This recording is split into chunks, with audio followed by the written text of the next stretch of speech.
ఒక particular situation కోసం relationship లకు దిగుతారు.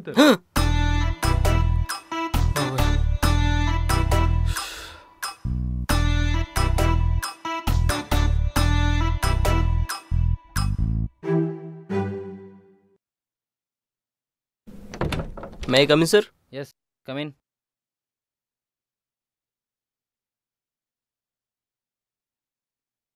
సార్ నా profile. It's okay Nikhil, already నీ ప్రొఫైల్ చూసాను నేను. ఓకే నిఖిల్, నేను ఒక 2 క్వశ్చన్స్ అడుగుతా, జెన్యున్గా నీకేమనిపిస్తే అది ఆన్సర్ చెప్పాలి. Okay sir. How you treat other people? ఏముంది sir, give respect and take respect. Oh okay. Second question, love marriage బెటరా అరేంజ్ మ్యారేజ్ బెటరా? ఏది చేసుకున్నా బుక్ అయిపోతాం కదా సార్. అదేంటి? లవ్ మ్యారేజ్ చేసుకుంటే ఎవరితో ఉండదు వస్తుందా అని భయం, అరేంజ్ మ్యారేజ్ చేసుకుంటే ఎప్పుడు దాకా ఉంటుందా అని భయం. అట్లా పెళ్లి చేసుకోవా ఏంటి? అయ్యో, పెళ్లి చేసుకోకపోతే ఎలాగండి?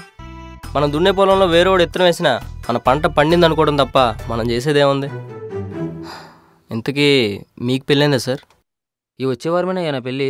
హో, కంగ్రాట్స్ సార్. నాకు జాబ్ వచ్చిందో లేదో ఈవినింగ్ మెసేజ్ చేయండి సార్, మెసేజ్ చేయండి. అందుకే జామ చెట్టుకి జామకాలే కాస్తాయంట పాటలో పెద్దవాడు చెప్పింది.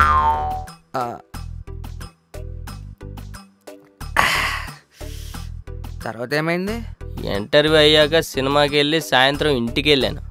అక్కడ ఇంకో సినిమా కనపడింది. ఏటి తమ్ముడు?